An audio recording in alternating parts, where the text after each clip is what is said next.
Good morning. Happy New Year to you. It's Bible time. Bible time with the cats. All right, I wanted to read Sunday, January 1st. Happy New Year to you. I hope 2023 is marvelous and fabulous and beautiful and wonderful for you. The words of the day is fresh start. Centered in God, I create a fresh new life. I begin this year with renewed enthusiasm and a fresh perspective.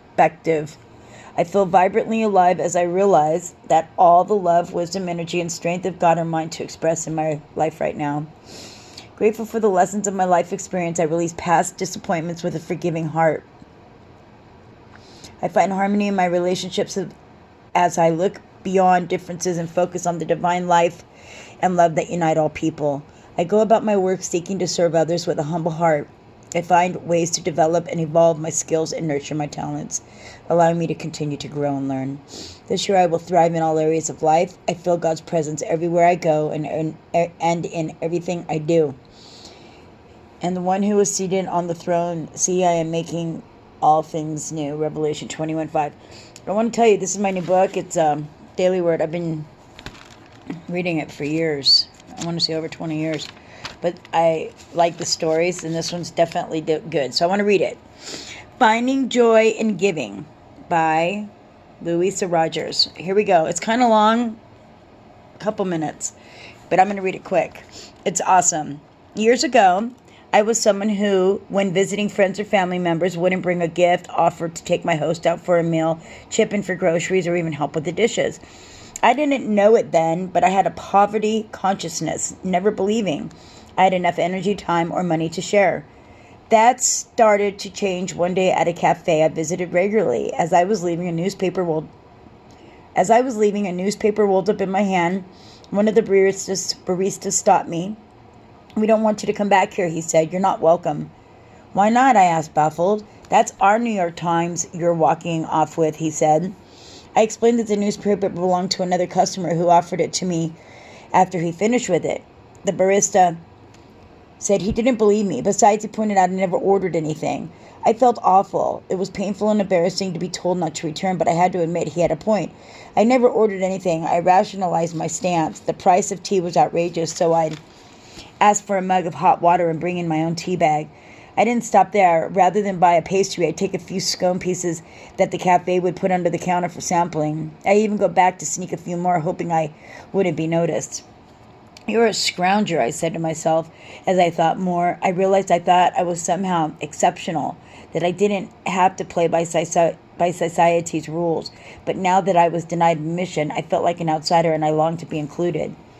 That night I sat at home mulling over the day. I wanted to change. I wanted to feel included, but was I willing to change?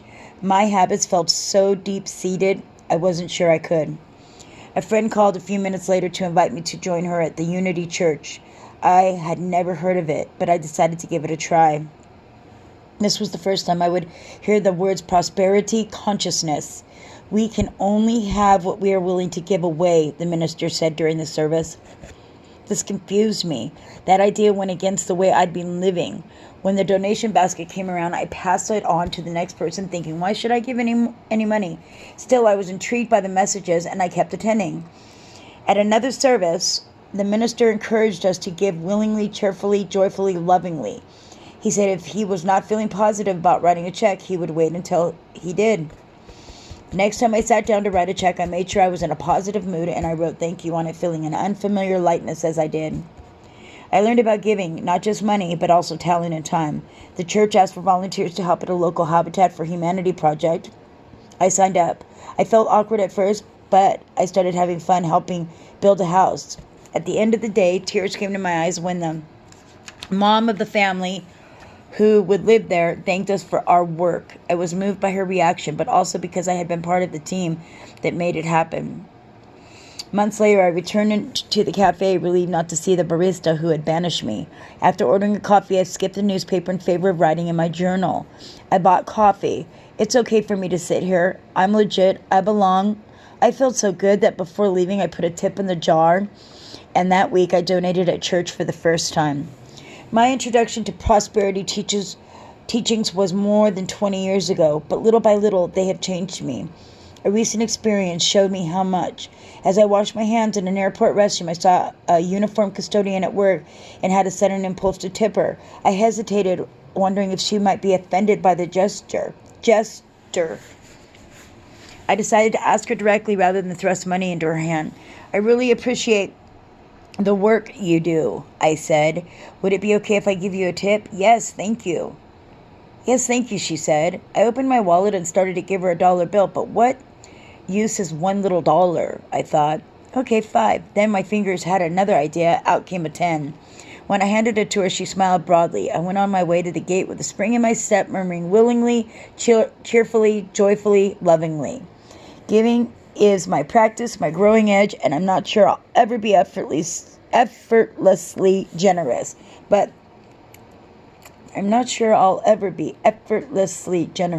But developing a prosperity consciousness has changed me. I know I can not only give, I can give with joy. And that's the lady. Anyways, I like that story. And it's true. Just be kind. All right. Happy New Year. Bye. Have a good day.